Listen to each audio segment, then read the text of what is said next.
அன்பார்ந்த பெரியவர்களே, தாய்மார்களே, இந்த அற்புதமான விழுப்புரம் சட்டப்பேரவை தொகுதியில ஒரு எழுச்சி மிகுந்த எண் மக்கள் யாத்திரையில நம்மோடு ஆரம்பத்திலிருந்து கடைசி வரை இங்க வந்திருக்கிற எல்லா சகோதர சகோதரிகளுக்கும் முதல் எங்களுடைய வணக்கத்தையும் நன்றிகளையும் தெரிவித்துக் கொள்கின்றோம். சகோதர சகோதரிகளை, எண் மக்கள் இந்த பயணம் ஜூலை 28ஆம் தேதி ராமேஸ்வரத்தில் ஆரம்பித்து தமிழகத்தினுடைய 164வது தொகுதியாக இந்த விழுப்புரம் சட்டப்பேரவை தொகுதிக்கு வந்திருக்கின்றோம். ஐயா, அப்படி என்றால் 163 தொகுதிகளை கடந்து தமிழகத்தினுடைய தென்பகுதியை முழுவதுமாக பார்த்துவிட்டு மக்களோடு இணைந்து பணியாற்றி சேவை செய்து அதன் பிறகு கொங்கு மண்டலத்திலே, மத்திய மண்டலத்திலே, டெல்டா பகுதியில் இன்னைக்கு விழுப்புரத்தில் இருந்து கொண்டிருக்கின்றோம். ஐயா, இதற்கு முன்பு 2 தேதியிலே இங்கு வந்திருக்க வேண்டும். வேறு வேறு காரணங்களுக்கு பிறகு 2 தேதி வர முடியவில்லை. அதற்காக மன்னிப்பையும் உங்களிடம் நான் கேட்டுக் கொள்கின்றேன். இருந்தாலும் இன்று உங்களோடு உங்களுடைய மண்ணிலே பயணம் செய்வதற்கு ஒரு அரிய வாய்ப்பு எங்களுக்கு கிடைத்திருக்கிறது. சகோதர சகோதரர்கள், எதற்காக இந்த பயணம்? இதற்காக நடக்கணுங்க. எதற்காக மக்களை பார்க்கணும்? இதற்காக மக்களோடு மக்களாக இணைந்து இந்த யாத்திரையில பங்கெடுக்க வேண்டும் என்றால் ஐயா, தமிழகத்தினுடைய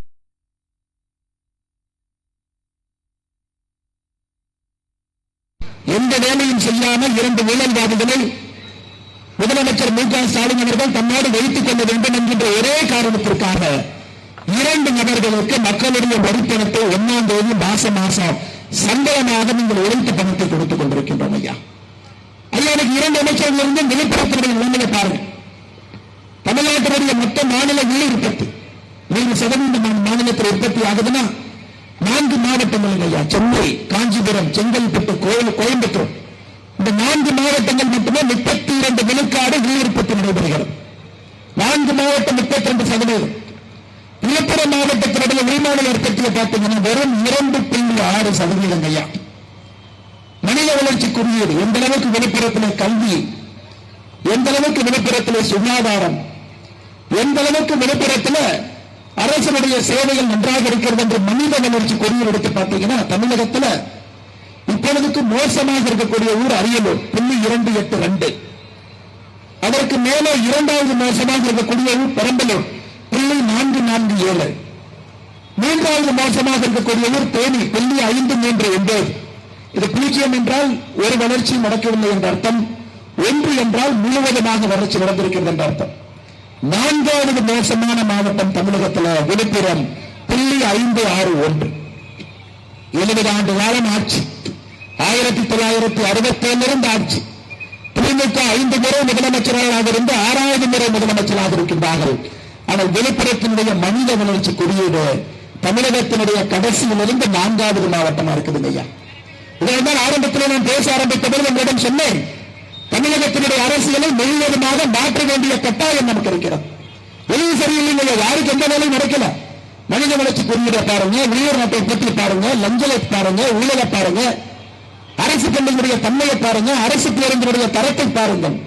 அனைத்தும் கூட அதன பாலாயத்தில் இருந்து கொண்டிருக்கின்றோம். சகோதர சகோதரிகளே, அதுவும் எங்களுடைய மாவட்டத்தை பொறுத்தவரை 2 அமைச்சர்கள் இருந்தும் அவர்கள் நன்றாக இருக்க வேண்டும் என்பதற்காக ஆட்சி நடக்கின்றார்களே தவிர விழுப்புரம் மக்கள் நன்றாக இருக்க வேண்டும் என்பதற்காக அவர்கள் ஆட்சியில் இல்லை. சகோதர சகோதரிகள், இன்னைக்கு ஒரு பக்கம் திராவிட முன்னேற்ற கழகம், அவருடைய கூட்டணி கட்சிகள், இந்த 2 பேரும் சேர்ந்து ஐயா இன்னைக்கு மத்திய அரசை திட்டுவதை மட்டுமே வாடிக்கையாக வைத்திருக்கின்றார். ஒரு பக்கம் அண்ணன் திருமாவளவன் பார்த்தீங்கன்னா மதுரையில் ஒரு மாநாடு போடுறாரு, கேட்ட சமத்துவ மாநாடுன்னு போடுறாரு. இன்னொரு பக்கம் இளைஞரணி, திமுக இளைஞரணி சேலத்தில் ஒரு மாநாடு போட்டு 2 பேருமே தீர்மானங்கள் நிறைவேற்றாங்க. திருமாவளவன் அவர் ஒரு 10 தீர்மானம், உதயநிதி ஸ்டாலின் அவர் ஒரு 14 தீர்மானம் நிறைவேற்றாங்க. கேட்டால் நாங்கள் தீர்மானங்கள் நிறைவேற்றி இருக்கின்றோம் மத்திய அரசுக்கு எதிராக.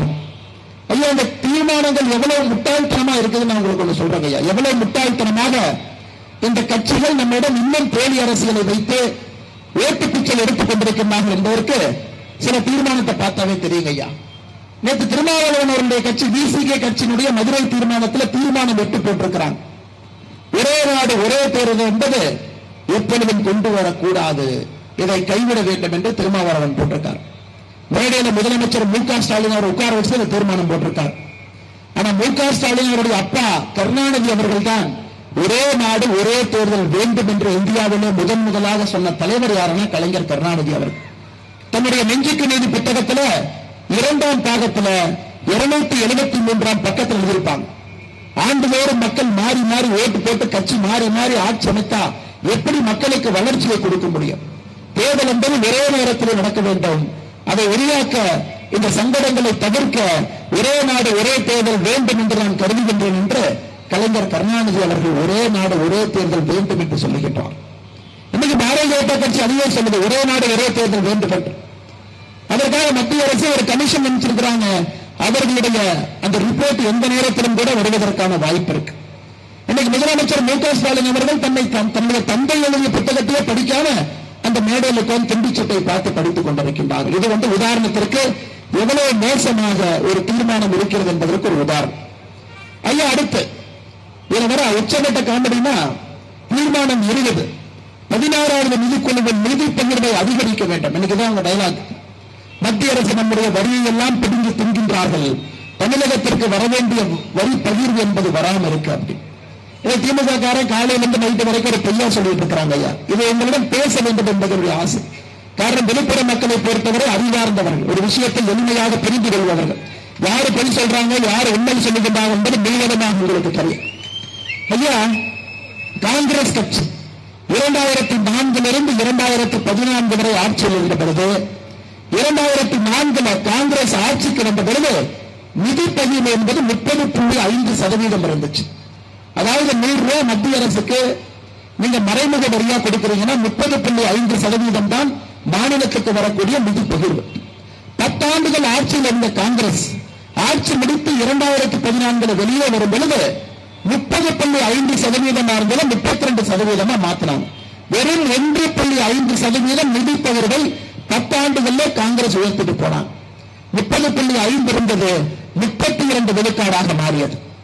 நரேந்திர மோடி அவர்கள் வந்தவுடன் 32% இருந்த நிதி பகிர்வு 42% நம்ம உயர்த்தியிருக்கின்றோம். அதாவது 10 வருஷத்துல 1% நிதி பகிர்வு, 9 ஆண்டுகள்ல 10% நிதி பகிர்வு உயர்த்தி இருக்கின்றோம். இப்ப பாருங்க, இன்னைக்கு ஏன் பிராணா பண்றாங்க, நிதி பகிர்வை உயர்த்த வேண்டும் என்று. அதற்கு மு க ஸ்டாலின் அவர்கள் மேடையில் அமர வைத்துக் கொண்டு ஒரு தீர்மானம் வர போடுறாங்க. ஐயா, இன்னைக்கு இங்க நிறைய நம்முடைய பட்டியல் சமுதாய சகோதர சகோதரிகள் நின்றுட்டு இருக்கின்றனர். எங்களுக்காக மத்திய அரசினுடைய சிறப்பு திட்டம் எஸ்சி சப்ளான் என்று சொல்லுகின்றார்கள். அதாவது ஒரே ஆண்டும் கூட நம்முடைய பட்டியலின சகோதர சகோதரிகள் முன்னேற்றத்திற்காக தனியாக ஒரு பணம் ஒவ்வொரு மாநில அரசுக்கும் அனுப்பி வைக்கப்படுகிறது. தமிழகத்திற்கு 2022-23 தமிழகத்திற்கு ஒதுக்கப்பட்ட நிதி 16,422 கோடி ரூபாய். மோடி ஐயா தமிழகத்தில் இருக்கக்கூடிய பட்டியலின சகோதர சகோதரிகளுக்கு முன்னேற்றத்திற்காக 16,422 கோடி ரூபாய் அனுப்பி வச்சாங்க ஐயா. ஆனால் மாநில அரசு, இந்த கேடுகட்ட மாநில அரசு, வேலை செய்ய தெரியாத மாநில அரசு, தொழில் சொல்லுகின்ற மாநில அரசு 10,446 கோடி ரூபாய் திரும்பி அனுப்பிச்சாங்க. வந்தது 16,422 கோடி. அதுல 10,446 கோடி ரூபாய் எஸ்சி சப்ளான்ல அந்த பணம் திரும்பி மத்திய அரசுக்கு அனுப்பி வைக்கப்பட்டது. எங்களுக்கு இது வேண்டாம் என்று எங்கேயாச்சும் பார்த்திருக்கிறீங்களா? பணத்தை திரும்பி அமைச்சதை பற்றி திருமாவளவன் அவர்கள் வாய் திறந்து பேச மாட்டார். நாம் 10% நிதி பகிர்வை உயர்த்தி இருக்கின்றோம், அதை பற்றி வாய் திறந்து பேச மாட்டார். 10 ஆண்டுகள் காங்கிரஸ் திமுக கூட்டணி இருந்த பொழுது வெறும் 1.5% மட்டும்தான் உயர்த்தினார்கள், அதை பற்றி பேச மாட்டார். இதை விட முட்டாள்தனமான தீர்மானம் யாருமே போட முடியாதுங்க ஐயா.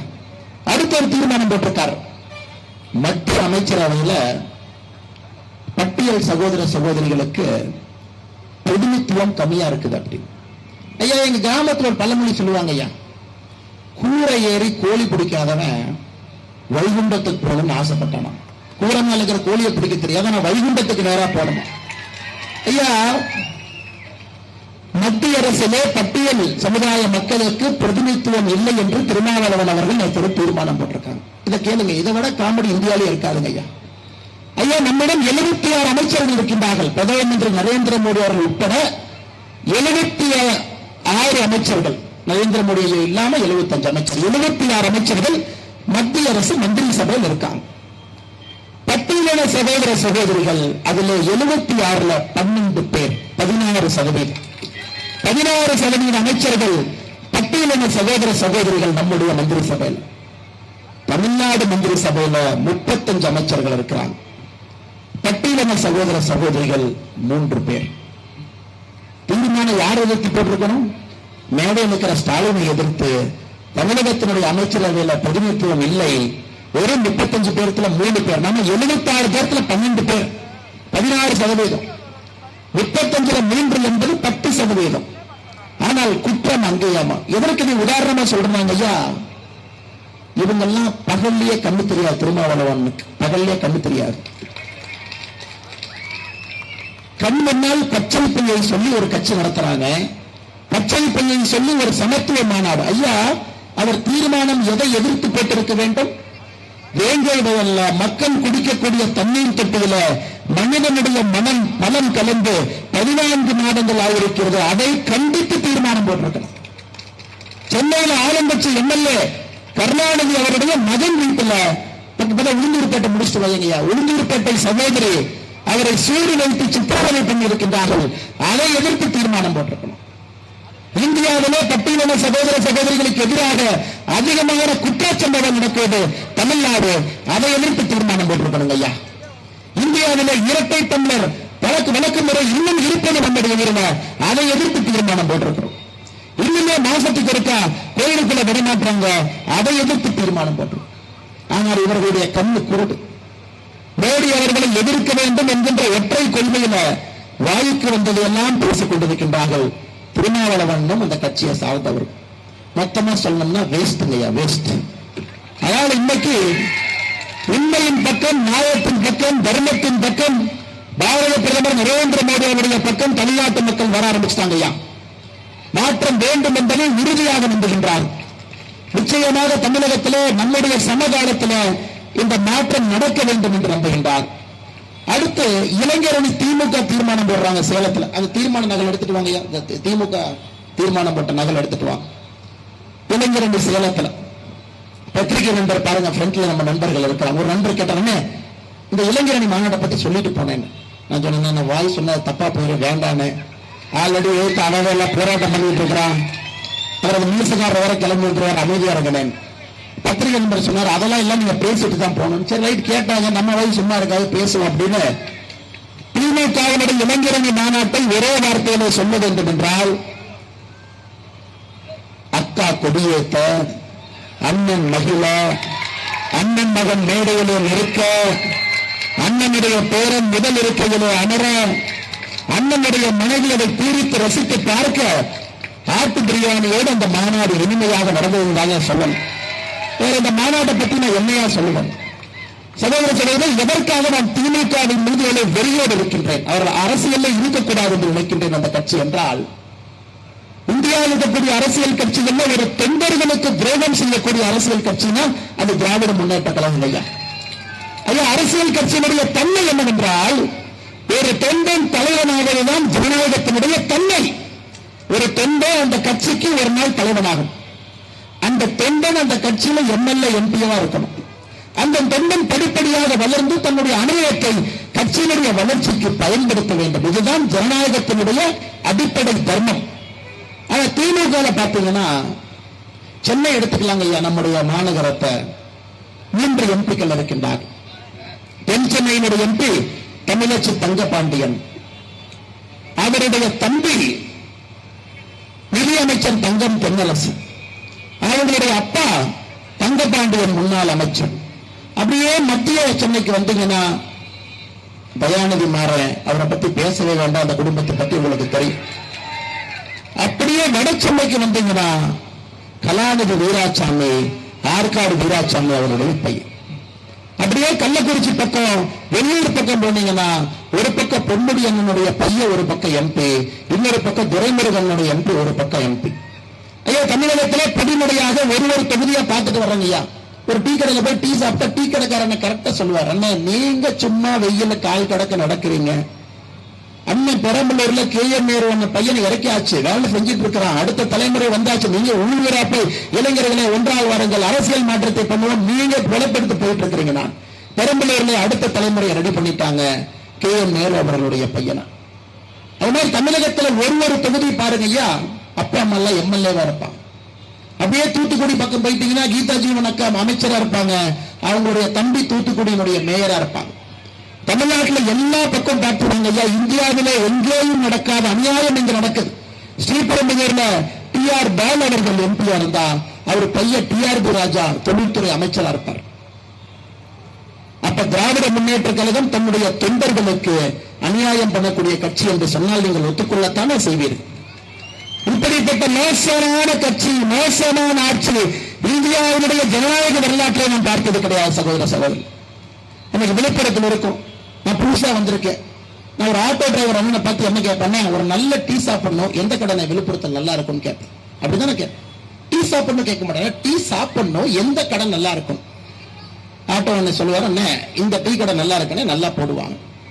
அந்த டீ கடைக்கு போனீங்கன்னா அந்த அண்ணன் சும்மா டீ போடுவாராம். டிகாஷனை கரெக்டா போட்டு, பாலை கரெக்டா காய்ச்சி, அந்த பாய்லர்ல அடுப்பு கறி கரெக்டா போட்டு, அதை கரெக்டா சூடு பண்ணி, அந்த கிளாஸ வெந்தண்ணில கரெக்டா கழுவி, அதுல கரெக்டா டிகாஷனையும் பாலையும் போட்டு ஒரு ஸ்டைலா சூப்பர் ஸ்டார் மாதிரி ஆத்தி கொடுப்பார். அப்பதான் அந்த டீக்கு ஒரு ருசி.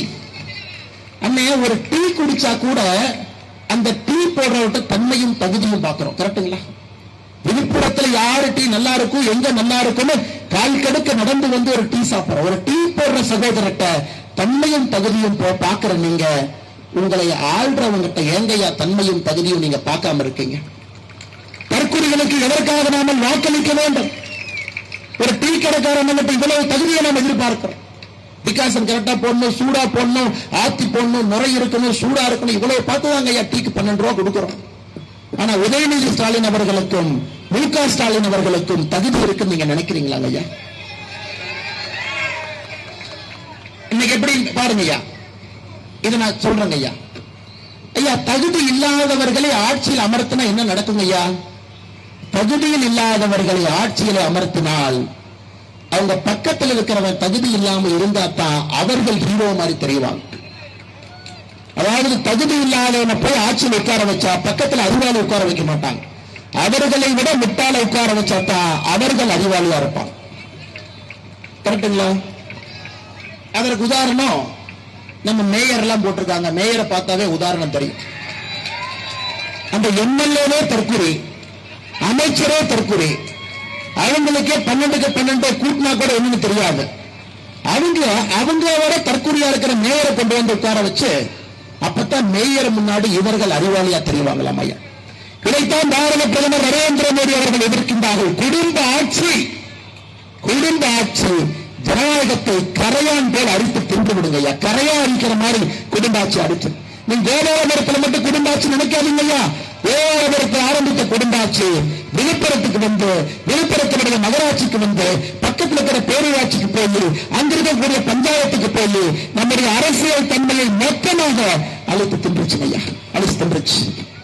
அதனால தமிழகத்தை காப்பாற்ற வேண்டிய கடமை நம்ம எதிரேக்கும் இருக்கு. நம்ம குழந்தைங்க கிட்ட மாட்ட முடியாதுங்க ஐயா, ரொம்ப கஷ்டமா போய். அரசு பள்ளியை பத்தி சொல்லவே வேண்டாங்க ஐயா. இன்னைக்கு இந்திய அளவில் நடத்தக்கூடிய சர்வே பார்த்தீங்கன்னா ஏசர் நடத்திருக்காங்க. இப்பதான் ஏசர் ஒரு மத்திய அரசு ஆய்வு நிறுவனம் ஒரு பள்ளியா போய் எந்த அளவு குழந்தைகள் படிக்கிறாங்க. இன்னைக்கு தென்னிந்தியாவிலே கடைசியாக தமிழகம் இருக்கு. திமுக காரை எப்படி மறைக்கிறான்? பள்ளிக்கூடத்தில் சரியா சொல்லிக் கொடுக்கறது இல்ல. அது எப்படி மறைக்கிறானா, ஐயோ நீட்டு பூதம் நீட்டு பூதம். ஐயா இந்த இளைஞரணி மாநாடு சேலத்தில் நடந்த சாதனை என்னன்னா, சேலத்தினுடைய குப்பை தொட்டி நம்பியதுதாங்க ஐயா மிச்சம். நீட்டுக்காக வாங்கின கையெழுத்து அட்டை எல்லாம் குப்பை தொட்டியில போட்டு போயிட்டாங்க. ஏன்னா மாநாட்டுக்கு வந்த தொண்டனுக்கே தெரியும், அண்ணன் என் குழந்தை நீட்டு வச்சுதானே அரசு மருத்துவம் அரசு கல்லூரிக்கு போச்சு. திமுக தொண்டனுக்கு தெரியும், ஜெகத்ரட்சகன் நடத்தக்கூடிய மருத்துவக் கல்லூரியில் ஒரு சீட்டு கேட்டா 5 கோடி ரூபாய் கொடுக்கணும். திமுக தொண்டனுக்கும் தெரியும். திமுக நடத்தக்கூடிய தனியார் மருத்துவக் கல்லூரியில நீட் இல்லாம ஒரு மெடிக்கல் சீட் வாங்கினீங்கன்னா 5 to 8 கோடி ரூபாய் ஒரு டாக்டர் செலவு செய்ய முடியும் வேண்டும் என்பது திமுக தொண்டனுக்கு தெரியும். அதனாலதான் அந்த கூட்டத்துக்கு வந்த திமுக தொண்டனே கையெழுத்து வாங்கிய அட்டையை குப்பை தொட்டியிலே போட்டுவிட்டு குப்பை சொல்லிட்டு கிளம்பிட்டாங்க ஐயா. பாருங்க, திமுக தொண்டர்களை பாராட்ட வேண்டும். நீங்க மீடியா பார்த்திருப்பீங்க, பேப்பர்ல போட்டோ பார்த்திருப்பீங்க. பக்கத்தில் இருந்த எல்லா குப்பை தொட்டியும் அந்த அட்டை போஸ்ட் கார்டை போட்டு போட்டு நப்பி எடுத்துட்டாங்க ஐயா. உதயநிதி ஸ்டாலினால 12வது படிக்க முடியலங்கிறதுக்காக நம்ம குழந்தைங்க 12வது படிக்கிறத இவங்க தடுக்கிறாங்க ஐயா. இவங்க தடுக்கிறாங்க. எங்களுக்கு எங்களுடைய குழந்தைகள் மீது நம்பிக்கை இருக்கிறது. அவர்கள் தயாராக இருக்கின்றார்கள், தைரியமாக இருக்கின்றார்கள். நீட்டை எதிர்த்து வெற்றி பெற்று இந்த வருஷம் தமிழ்நாடு தான் ஆல் இந்தியா ரேங்க் 1 முதல் 10ல தமிழகத்திலிருந்து 4 மாணவர்கள் முதல் 10ல முதல் 50ல 10 மாணவர்கள் தமிழகத்திலிருந்து வந்திருக்கிறாங்க. ஐயா, நீ கோபாலபுரத்தில் பிறந்ததுக்காக உன்னால படிக்க முடியவில்லை என்பதற்காக ஒரு சாதாரண எங்களுடைய சகோதர சகோதரருடைய படிப்பில் ஏன் கை வைக்கின்றாய் என்கின்ற கேள்வியைத்தான் தொடர்ந்து எம்மக்கள் யாத்திரையிலே நான் கேட்டுக் கொண்டிருக்கின்றேன். சகோதர சகோதரி, புதிய ஒரு அரசியல் எடுக்கணும் ஐயா. இன்னைக்கு பாருங்க, பாரதிய ஜனதா கட்சி மைனாரிட்டி சகோதரர்களுக்கு எதிரான கட்சி நான் தலைப்பட்டிருக்கானு. பாரதிய ஜனதா கட்சி வந்தாவே மைனாரிட்டி சகோதர சகோதரிகள், இஸ்லாமியர், கிறிஸ்தவர் யார் இருக்கீங்களோ ஓடி போய் வீட்டை தாழ் போட்டு உன்னை போய் ஒழிச்சுக்குங்க ஐயா, இப்படிதான் கிளப்பிட்டிருக்காங்க இல்லைங்களா? இப்படிதான் திமுக காரன் கிளப்பியிருக்கான். ஐயா, நான் 2 விஷயத்திலே நம்புகின்றேன். யார் ஒருவன் உண்மையான ஹிந்துவாக இருக்கின்றானோ அவன் உண்மையான இஸ்லாமியர்களுக்கும் கிறிஸ்தவருக்கும் நண்பனாக அந்த ஹிந்து இருப்பான். அதற்கு உதாரணம் பாரத பிரதமர் நரேந்திர மோடி அவர்கள். போலி மதச்சார்பின்மை. இப்ப பாருங்க, சில தமிழ்நாட்டில் சில அரசியல் தலைவர்கள் இதுவரைக்கும் திருநூறு வச்சுட்டு இருந்தாங்க, இப்ப திருநூறு அடிச்சு சில அரசியல் தலைவர்கள் வெளியே வந்துகிட்டு இருக்கிறாங்க. பங்காளி கட்சியில அவங்களுக்கு தெரியும்.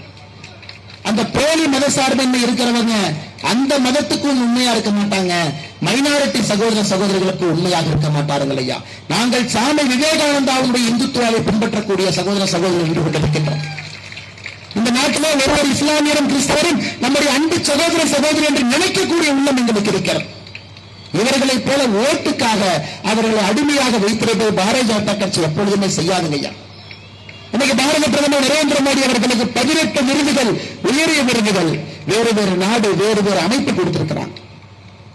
நாட்டினுடைய இந்தியால பாரத் ரத்னா மாதிரி ஐயா ஒரு ஊர்ல ஒரு உயரிய விருது இருக்கும். 18 நாடுகள் அமைப்புகள், ஐநா சபை, வேர்ல்டு ஹெல்த், உலக சுகாதாரம் அமைப்பு, இவங்க எல்லாம் கொடுத்திருக்கிறாங்க. அந்த 18 விருதுகளிலே 8 விருதுகள் இஸ்லாமிய நாடுகள் தன்னுடைய உயர்ந்த விருதை பாரத பிரதமர் நரேந்திர மோடி அவர்களுக்கு கொடுத்து கௌரவம் அளிக்கிறார். அப்ப கட்டாருடைய எமீருக்கு தெரியாது, முக ஸ்டாலினுக்கு தெரியும். அபுதாபியினுடைய எமிரேட்டுக்கு தெரியாது, முக ஸ்டாலினுக்கு தெரியும். சவுதி அரேபியாவுடைய முகமது பின் சல்மானுக்கு தெரியாது, உள்ளூர்ல இருக்கிறவர்களுக்கு தெரியும். ஈஜிப்டினுடைய அங்க இருக்கக்கூடிய கெய்ரா மசூதியினுடைய தலைவருக்கு தெரியாது, உனக்கு தெரியும். இவங்கெல்லாம் மெக்கா மதீனா வச்சிருக்கக்கூடிய ராஜாக்களை பாரத பிரதமர் நரேந்திர மோடி அவரை அரசு விருந்தினராக அங்கு அழைத்து கௌரவம் செய்கின்றார். நீ சுண்டக்காணி தமிழ்நாட்டில் இருந்துகிட்டு மோடி அவர்களை இஸ்லாமியக்கு எதிராக சித்தரித்துக் கொண்டிருக்கின்றார். சுண்டக்கா போல அது 2024 சகோதர சகோதரிகள், அதையும் பாரதிய ஜனதா கட்சி தமிழகத்தில் விடை தெரியும். தெரியுங்க ஐயா. உண்மையான நம்முடைய இஸ்லாமிய சகோதர சகோதரிகளுக்கு, கிறிஸ்துவ சகோதர சகோதரிகளுக்கு இந்த ஆட்சியிலிருந்து விடுதலை கிடைக்க வேண்டும் என்றால் அது பாரதிய ஜனதா கட்சியால் மட்டும்தான் செய்ய முடியும். எந்த கட்சினாலும் முடியாதுங்க. அதனால்தான் 2024 பாராளுமன்ற தேர்தல் முக்கியமான தேர்தல் ஐயா. சாதாரண தேர்தல் நினைச்சிடாதீங்க. இதுவரைக்கும் எத்தனையோ தேர்தலில் நீங்கள் வாக்களித்திருந்தாலும் கூட இது ஒரு சரித்திர தேர்தல். ஒரு பக்கம் நரேந்திர மோடி என்கின்ற ஒற்றை மனிதன் நியாயம், தர்மம், நேர்மை துணையோடு நின்று கொண்டிருக்கின்றான். நரேந்திர மோடி அவர்களுக்கு எதிராக யார் நிற்கிறாங்க ஐயா? அப்ப சொல்லுவாங்க, வடிவேல் சொல்லுவார், அருக்காணி புருஷன் ராமசாமி பொண்டாட்டி எல்லாம் நிக்கிறாங்கன்னு வடிவேல் படத்துல வரும். அருக்காணி புருஷன் ராமசாமி பொண்டாட்டி மாதிரி இன்னைக்கு நரேந்திர மோடி ஐயாவுக்கு எதிராக நிற்பது கருணாநிதி ஐயா பையன், ராஜீவ்காந்தி ஐயாவுடைய பையன், உமர் அப்துல்லா, ஃபரூக் அப்துல்லாவுடைய பையன், பாலாசாஹேப் தாக்கரே ஐயாவுடைய பையன், சந்திரசேகர் ராவ் ஐயாவுடைய பையன், இவங்கெல்லாம் இந்த பக்கம் நிற்கிறாங்க ஐயா. தனி மனிதனாக தன்னுடைய ஆளுநரில் 10 ஆண்டுகள் இந்தியாவிலே ஆட்சி நடத்தி தனிப்பெரும் ஒரு அற்புதமான மனிதராக இருக்கக்கூடிய நரேந்திர மோடி அவர்களும் அவர்களுக்கென்று தனி அடையாளம் இல்லாம அவங்க அப்பா அடையாளத்தை வைத்து நின்று கொண்டிருக்கக்கூடிய ஒரு கூட்டம் இங்கே நின்று கொண்டிருக்கிறது. அதுக்கு பேர் வச்சிருக்காங்க பாருங்க. முதல்ல இந்தியான்னு பேர் வச்சாங்க, இந்தியா கூட்டணி. மக்களை காரி துப்பிட்டாங்க, என்ன இந்தியான்னு பேர் வச்சிருக்கிறேன். ஒரு திருநாயை கொண்டு வந்து பெயிண்ட் அடிச்சுட்டு புள்ளின்னு சொன்னா நாங்க நம்புவோமா? திருநாய் தான். அதன் பிறகு அவர்கள் அந்த ஏவை தூக்கிட்டு இந்தி கூட்டணின்னு பேர் மாத்திட்டு சுத்திட்டு இருக்கிறாங்க. ஐயா, அவர்கள் எந்த பேரை வைத்தாலும் கூட எங்களுக்கு தெரியும், உண்மையான இந்தியா, உண்மையான பாரதத்திற்காக பாடுபடக்கூடிய நரேந்திர மோடி அவர்களுக்கு 2024 பாராளுமன்ற தேர்தலில் உங்களுடைய முழு ஆதரவும் நம்பிக்கையும் பாரத பிரதமருக்கு நீங்கள் அளிக்க வேண்டும் என்கின்ற அன்பான வேண்டுகோள் போட்டு வைக்கிறேன் ஐயா. நீ பொன்முடி அண்ணன் மேல என்னங்க ஐயா கேஸ்? என்ன கேஸ்? ஐயா எனக்கு ஆச்சரியம் என்னன்னாங்க ஐயா, பொன்முடி ஐயாவுக்கு தீர்ப்பு வந்துருச்சு, 3 ஆண்டு தண்டனை, அமைச்சர் பதவி, எம்எல்ஏ பதவி இல்லை.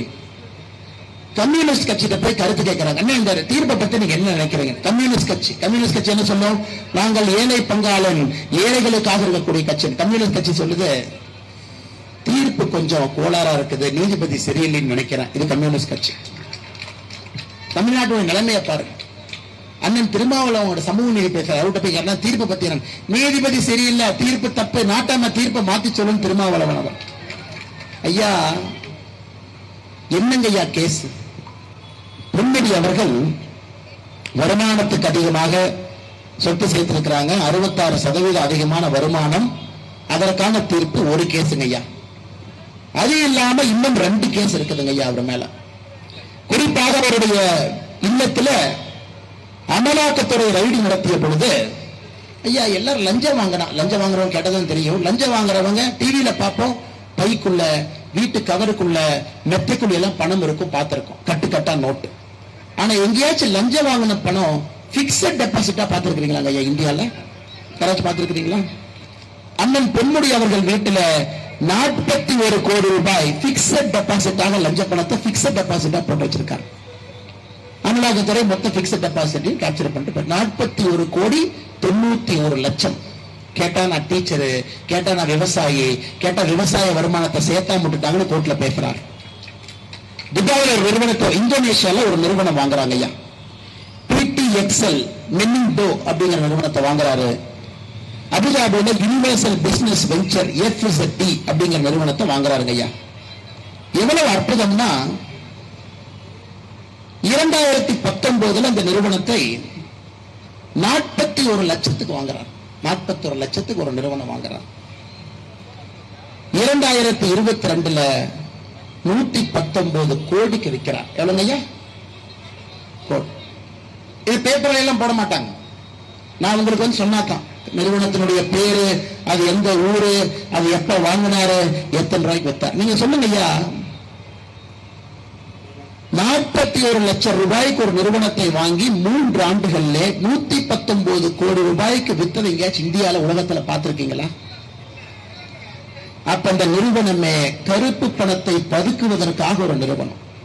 ஹவாலா முறையில இங்கிருந்து கருப்பு பணத்தை அனுப்பி அந்த நிறுவனத்தினுடைய ஈக்குட்டியை பலப்படுத்தி அதன் பிறகு 119 கோடி ரூபாய்க்கு வித்திருக்கிறாங்க. இது 3வது வழக்கு. அதனால பொன்முடி அவர்கள் எங்க போனாலும் தப்பிக்க முடியாதுங்க ஐயா. ஒரு வழக்குல தண்டனை, 2வது வழக்குல மைனிங் அமைச்சராக இருந்ததற்கு தீர்ப்பு காத்திருக்கிறது, எப்ப வரும் நமக்கு தெரியாதுங்க ஐயா. 3வது வழக்கு அமலாக்கத்துறை வழக்கு, 41 கோடி ரூபாய் பிக்ஸட் டெபாசிட், ஒரு நிறுவனத்தை 41 லட்சம் ரூபாய்க்கு வாங்கி 119. ஆனா என்ன சொல்லுவாருன்னா, நம்மளை பார்த்து ஓசிம்பார்.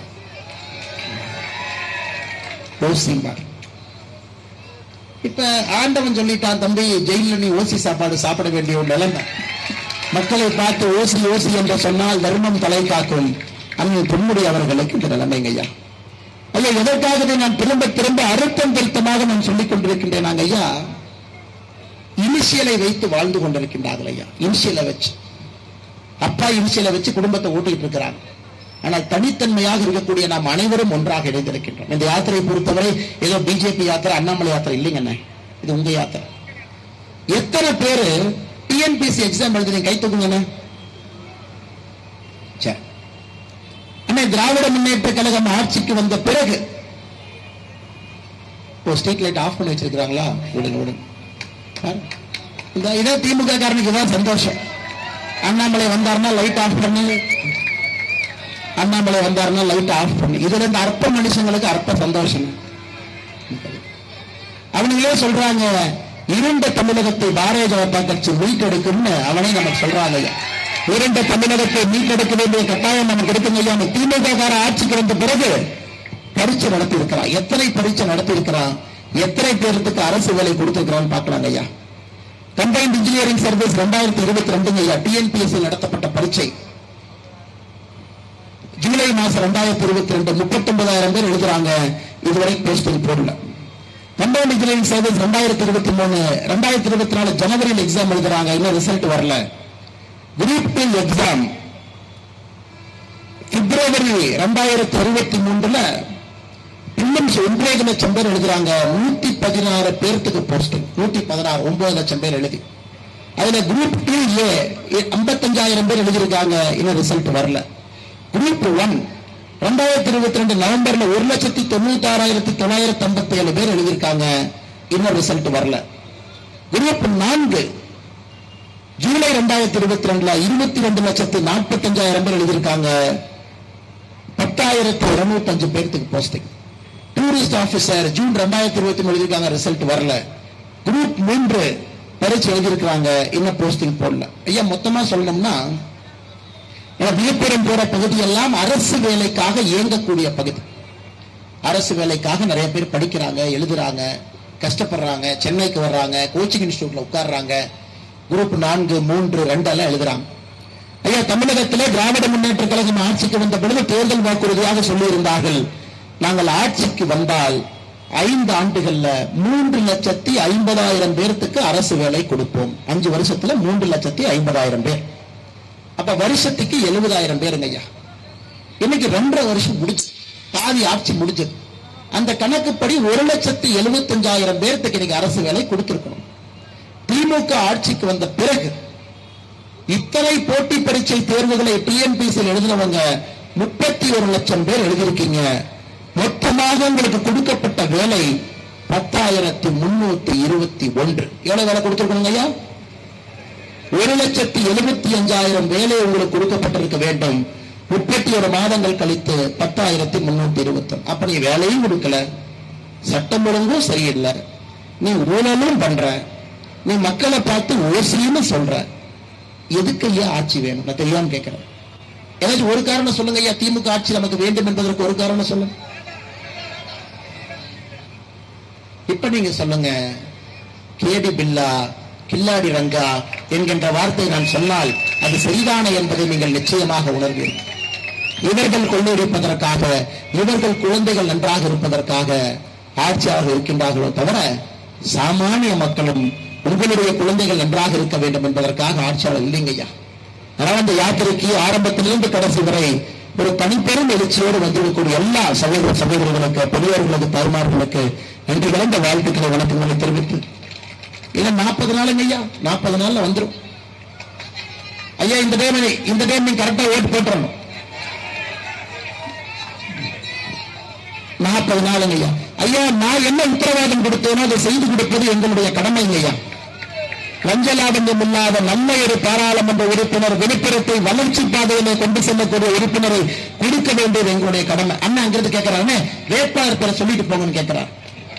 அண்ணா அங்கிருந்து வேட்பாளர் பேரை சொல்லிட்டு போகணும். ஐயா நம்ம வேட்பாளரின் பெயர் நரேந்திர மோடி, நம்முடைய சின்னம் தாமரை. எந்த வேட்பாளர் நிறுத்தினாரோ அது மோடி வேட்பாளர் ஐயா. குஜராத்ல பாக்குறீங்க, உத்தரப்பிரதேசல பாக்குறீங்க, யாருன்னாலும் ஓட்டு மோடிக்குத்தான். கடுவால மோடி போட்டுக்குவார், அவர் கழுத்துல டப்புன்னு மாட்டி வேட்பாளர் இழுத்து பிடிச்சுக்குவார். யாரும் தப்பிச்செல்லாம் போக முடியாதுங்க மோடி கிட்ட. அவர் கரெக்டா வேலை செய்யறாரா, அந்த எம்பி தொகுதிக்கெல்லாம் கரெக்டா போறாரா, கொடுக்கக்கூடிய பணத்தை சரியா பண்றாங்களா, லஞ்சங்கரு வாங்குறாரா, அது மோடி. அதனால்தான் மோடி கேரண்டி என்கின்ற வார்த்தையை பயன்படுத்துகின்றோம். மோடியை நம்பினால் அது நடக்கும் என்பது மோடியினுடைய கேரண்டி. அதனால் எங்களிடம் அன்பான வேண்டுகோள் ஐயா, வேட்பாளர் யாருன்னு முக்கியம் இல்லைங்க ஐயா. வேட்பாளர் மோடிக்கு வேலை செய்கின்றார், மோடி உங்களுக்கு சேவை செய்கின்றார். அதுதான் ஐயா நம்முடைய அரசியல். ஆனால் நீங்கள் தைரியமாக நம்பிக்கையோடு 4 எம்பிக்களோடு ஆட்சிக்கு வரக்கூடிய பாரத பிரதமர் நரேந்திர மோடி அவர்களுக்கு இந்த முறை நீங்க தமிழகத்திலிருந்து முக்கியத்துவம் கொடுக்கணும். மாற்றுக் கட்சி நண்பர்கள் வந்திருக்கிறாங்க நம்ம கூட்டத்துக்கு, நல்லதுதான். மாற்றுக் கட்சி நண்பர்கள் நம்முடைய எம்எல்ஏக்கள் யாத்திரைக்கு பெரிய படையோடு வர்றாங்க. அன்னைக்கு ஒரு மாற்றுக் கட்சி நண்பரை பார்த்தேன்னா, கரவேட்டியெல்லாம் கட்டி தைரியமா வர்றீங்க அப்படின்னு அவர் சொன்னார், தலைவா ஒரே ஒரு பிரதம மந்திரி வேட்பாளர் தான் தலைவா இருக்காரு, அது மோடி மட்டும்தான். ஆனா 2024 நான் கட்சியெல்லாம் பார்க்கப்படுறதில்ல தலைவா, மோடிக்கு மட்டும்தான் ஓட்டு. என்னை பார்த்து சொன்னாரு, நம்ம பஞ்சாயத்தை நம்ம 2026 வச்சுக்கலாம் தலைவா, ஆனா 2024 எங்களுடைய கட்சி, எங்களுடைய அனைத்து ஓட்டும் பாரத பிரதமர் நரேந்திர மோடி அவர்களுக்கு மட்டும்தான் என்று மாற்றுக் கட்சி நண்பர்கள் படையெடுத்து. ஆனா தலைவர்களுக்கு தெரியாம எல்லாம் கூட்டம் போட்டுட்டு இருக்கிறாங்க. தொண்டர்கள் எல்லாம் தெளிவா இருக்கிறாங்க. அண்ணே, என் பிள்ளை நல்லா இருக்கணும், என் குழந்தை நல்லா இருக்கணும், என் தலைமுறை நல்லா இருக்கணும், என் குடும்பம் நல்லா இருக்கணும்னா மோடி, அவங்க குடும்பம் நல்லா இருக்கணும், அவங்க குழந்தைங்க நல்லா இருக்கணும்னா அவங்க தனி அரசியல். அதற்கு நான் செல்ல மாற்றுக் கட்சி நண்பர்கள் இங்கே வந்திருக்கின்றீர்கள். உங்களுக்கும் என்னுடைய தாழ்மையான வணக்கத்தை நன்றிகளை தெரிவித்துக் கொள்கின்றேன். இந்த யாத்திரை மிகச் சிறப்பாக நடந்து கொண்டிருப்பதற்கு காரணமாக கூடிய மாவட்டத்தினுடைய தலைவர் அண்ணன் BAT கலிவர்தன் அவர்களுக்கு இந்த நேரத்தில் என்னுடைய நன்றி கலந்த வாழ்த்துக்களை வணக்கங்களை தெரிவித்து, அவருடைய தந்தையார் கோவிந்தசாமி ஐயா இங்கே சட்டமன்ற உறுப்பினராக இருந்த காலத்திலிருந்து, அண்ணன் AG சம்பத் அவர்கள் சட்டமன்ற உறுப்பினராக இருந்த காலத்திலிருந்து தொடர்ச்சியாக கலைஞர் ஐயா கிட்ட அரசியல் கத்துக்கிட்டாங்க. ஆனா இன்னைக்கு மோடி ஐயா அவருடைய கட்சியை வளர்த்த வேண்டும் என்கின்ற ஒரு பெரிய இயக்கத்தோடு எதிர்பார்ப்போடு பாரதிய ஜனதா கட்சியிலே பயணம் செய்து கொண்டிருக்கின்றார். அண்ணனுடைய சொந்த ஊரும் கூட இது.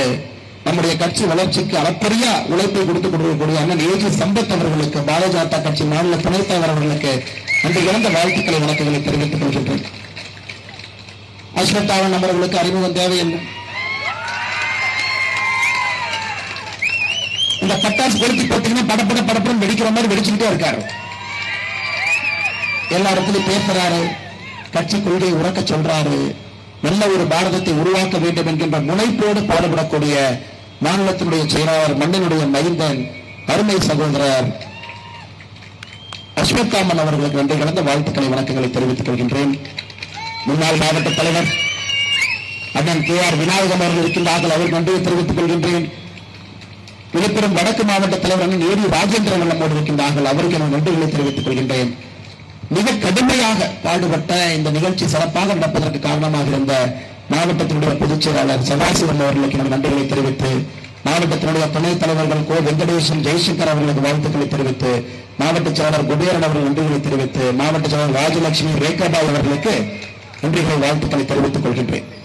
நம்முடைய மாநில நிர்வாகிகள் ரமேஷ் அவர்கள், சுகுமார் அவர்கள், சரண்யா திருநாவுக்கரசர்களுக்கு இந்த நேரத்தில் நன்றிகளை தெரிவித்து, நம்முடைய சிவ தியாகராஜன் அவர்களுக்கு அந்த நேரத்தில் என்னுடைய வணக்கத்தை தெரிவித்து, நம்முடைய விநாயகமூர்த்தி அவர்கள் நின்று கொண்டிருக்கின்றார்கள், அவருக்கு நன்றிகளை தெரிவித்து, நம்முடைய ஒன்றிய தலைவர்களாக இருக்கக்கூடிய அண்ணன் விஜயன் அவர்கள், ராஜபாலாஜி அவர்கள், அருள் பிரகாஷ் அவர்களுக்கு நன்றி இழந்த வாழ்த்துக்களை வணக்கங்களை தெரிவித்து, நம்முடைய அணிப்பிரிவுடைய தலைவர்கள் ஹரிபிரசாத் அவர்கள், ராமமூர்த்தி அவர்கள், திருநாவுக்கரசு அவர்கள் நன்றியை தெரிவித்து, முன்னாள் சேர்மன் வண்ணம் ஒன்றியம் மயிலை தொகுதி திராவிட முன்னேற்ற கழகத்திலிருந்து அண்ணன் ஏழுமலை அவர்கள் என்று பாரதிய ஜனதா கட்சியை இணைத்துக் கொண்டு பாரத பிரதமர் நரேந்திர மோடி அவருடைய கருத்தை வலுப்படுத்த வேண்டும் என்று நம்மோடு இன்று இணைகின்றார்கள். அண்ணன் ஏழுமலை அவர்கள் முன்னால் வருகை வருகின்ற வரவேற்கின்றேன். மிக முக்கியமாக இந்த யாத்திரையினுடைய கதாநாயகர்கள் நீங்கள் அந்த யாத்திரைக்கு என்னையா மரியாதை? ஆனால் நீங்கள் இது உங்களுடைய யாத்திரையாக, தமிழகத்தினுடைய அரசியல் அதிகாரத்தை மாற்றக்கூடிய ஒரு யாத்திரையாக, எதிர்காலத்தை ஒரு புதிய எதிர்காலத்தை படைக்கக்கூடிய யாத்திரையாக எங்களோடு தொடர்ந்து பயணம் பண்றேன். வெயில பார்க்கறது இல்லை, கூட்டத்தை பார்க்கறது இல்லை, நாளை பார்ப்பதில்லை, அனைத்து நாட்களும் நம்மோடு இருக்கிறீர்கள். நாங்களும் தொடர்ச்சியாக தினமும் ஏதோ ஒரு தொகுதியில் நடந்துகிட்டே இருக்கிறோம் ஐயா. நிச்சயமாக நம்பிக்கை இருக்கிறது. இந்த முறை தமிழகம் மோடி ஐயாவின் பக்கம் நிற்கும். உங்களுடைய எழுச்சியை பார்க்கும்போது அந்த நம்பிக்கை வந்திருக்கிறது. நான் அந்த யாத்திரைக்கு வந்திருக்கக்கூடிய எல்லா சகோதர சகோதரிக்கு இந்த நேரத்தில் நன்றி கலந்த வாழ்த்துக்களை வணக்கங்களை தெரிவித்துக் கொள்கின்றேன். பத்திரிகை நண்பர்கள் வந்திருக்கின்றார்கள், அவர்களுக்கும் இந்த நேரத்தில் நன்றி கலந்த வாழ்த்துக்களை வணக்கங்களை தெரிவித்துக் கொள்கின்றேன். நன்றி, வணக்கம். பாரத் மாதா கி ஜெய். பாரத புகழ்.